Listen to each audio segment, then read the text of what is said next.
व्यक्त करती हूँ। सलीम साहब की तरह मैं शायर नहीं, लेकिन मैं याद करती हूँ सुषमा जी का वो भाषण जिसमें उन्होंने कहा था, तू इधर उधर की बात ना कर, ये बता कि कारवां किसने लूटा। और आज इस सदन ने देखा कि जिन लोगों ने कारवां लूटा वही इंसाफ की दुहाई दे रहे हैं। आज मैंने सलीम साहब के अंतिम पंक्ति में ये सुना कि देश एक है तो कानून एक होना चाहिए और इसका समर्थन मैं करूंगा।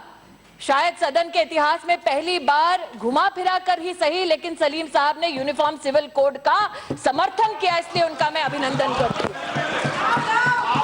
आज इस सदन में 1986 के कानून की दुहाई दी गई। आज इस सदन में 1986 के कानून की दुहाई दी गई। अंग्रेजी में जिसे कहते हैं फिग लीफ, उसके पीछे इंसाफ को छिपाने का दुस्साहस किया गया। 1986 का वो कानून ये कहता है कि इद्दत की मुद्दत तक ही मेंटेनेंस मिलेगा, और सुप्रीम कोर्ट ने कहा था कि आजीवन अगर महिला को छोड़ दिया जाए तो उसे मेंटेनेंस देना पड़ेगा। तो ये सवाल आज उनके लिए है जो इंसाफ की दुहाई देते हैं कि जब इनके पास वक्त था तब इन्होंने तलाके बिद्दत को गैर कानूनी करार क्यों नहीं दिया इस सदन में, इस संसद में। जब इनके पास मौका था तब वो महिलाएं जो प्रताड़ित की जा रही थी, तब उनके पक्ष में ये क्यों नहीं खड़े हुए। आज जो लोग कहते हैं कि जल्दी क्या है क्योंकि सुप्रीम कोर्ट फैसला सुना चुकी है, उनसे कहना चाहती हूं कि 477 बहनें आज भी है हिंदुस्तान में जो सुप्रीम कोर्ट की जजमेंट के बाद भी तलाके बिद्दत की शिकार हुई हैं। 477 तो बहुत बड़ी संख्या है महोदय। अगर एक ही बहन के साथ इस प्रकार का अन्याय हुआ तो इस सदन की, हम सबकी ये जिम्मेदारी है कि हम उस बहन को न्याय दिलवाएं। आज ये निवेदन आपके सम्मुख में रखना चाहती हूं। कुछ लोगों ने ये भी कहा कि ये एक सिविल मैटर है, इसको क्रिमिनलिटी की दृष्टि से क्यों देखा जाए। इस देश ने वो मंजर भी देखा जब ये कहा गया, इस देश ने वो मंजर भी देखा जब ये कहा गया कि अगर दहेज लिया जाता है, दिया जाता है तो लेने वाले और देने वाले को परेशानी नहीं। ये एक सिविल मैटर है, इसमें कानून का क्या काम। फिर भी इस सदन ने डाउरी को क्रिमिनल दृष्टि से देखा और कानून स्थापित किया। इस देश ने, हमारी सभ्यता ने, हमारे समाज ने वो मंजर भी देखा जब सती की प्रथा चली, लेकिन समाज ने संविधान के संरक्षण में उसे भी गैर कानूनी ठहराया।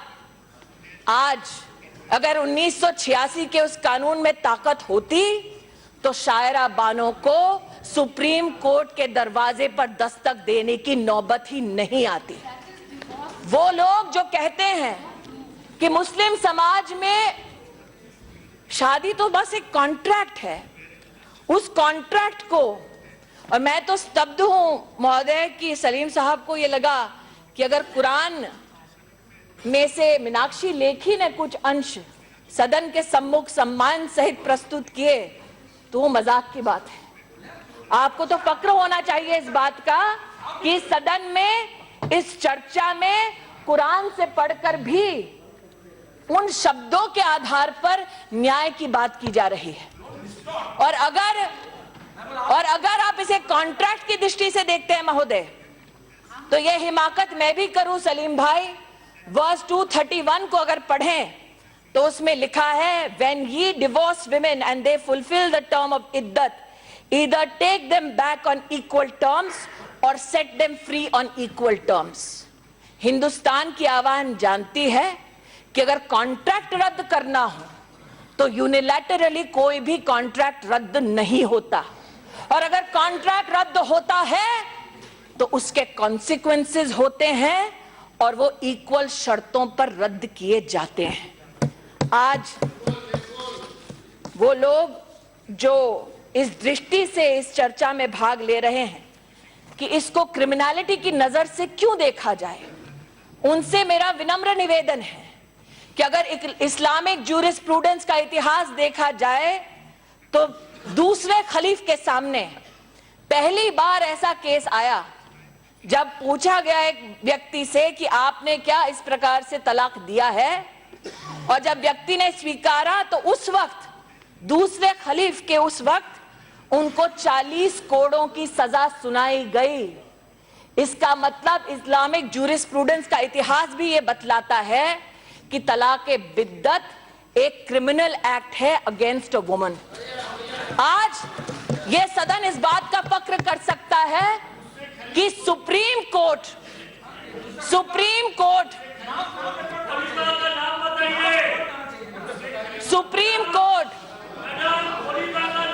हजरत साहब का नाम मेरे नाम मुंह से सुनना चाहते हैं तो मैं भी हनुमान चालीसा आपके मुंह से सुनना चाहूंगी। साहब कभी दम हो तो सुना दीजिएगा। मैं इतना कहना चाहती हूं, वो लोग जो इस बात का प्रश्न चिन्ह लगाते हैं what happened to due process of law, let them read that a magistrate will ensure due process and reasonable process of law। वो लोग जो इस बात का संदेह करते हैं कि ये एक औरत के हाथ में हथियार हो जाएगा मर्द के खिलाफ, वो शायद उस मैजिस्ट्रेट के साथ नाइंसाफी करते हैं जिसके लिए संविधान सर्वोपरि है। आज मैंने क्योंकि संक्षेप में हस्तक्षेप करने का आपसे निवेदन किया, मैं इतना ही कहना चाहती हूं कि कानून मंत्री जी जो यहां विराजित हैं, प्रधानमंत्री जी को विशेष अभिनंदन इसलिए क्योंकि आपने राजनीति के मकसद से नहीं बल्कि इंसाफ के मकसद से इस बिल की शुरुआत की, इस कानून की शुरुआत की। क्योंकि अगर राजनीति करनी होती महोदय, अगर वोट बैंक की पॉलिटिक्स करनी होती तो उस मुसलमान बहन की आह इस सदन तक नहीं पहुंचती। जिन स्टेक होल्डर्स की ये बात करते हैं वो नकवी साहब तक भी पहुंचे, रविशंकर प्रसाद तक भी पहुंचे, मेनका गांधी तक भी पहुंचे, इन तक भी पहुंचे ये कहते हुए कि इंसाफ को अब तक देर हुई है, अब वक्त खत्म हुआ, सुप्रीम कोर्ट ने इंसाफ किया, अब तुम्हारी बारी है कि तुम इंसाफ करो।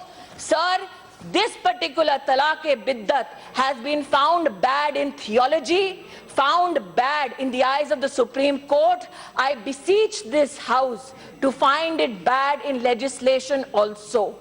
I only humbly submit, sir, that there are many who will today say that there are societal interventions to spot, there are societal interventions to ensure that women in the Muslim community are given justice.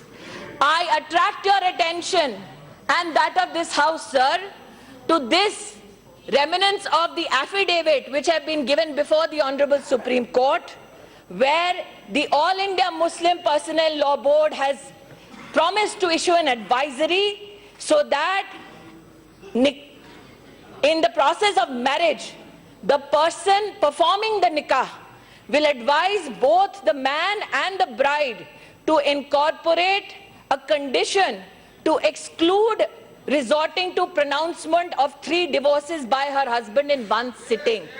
Sir, the fact that the All India Muslim Personnel Law Board has spoken and yet 477 cases have been found in the country is reason enough for us to expedite this deliberation and finally give justice to Muslim women. That is the only appeal with which I present my intervention. Thank you, sir.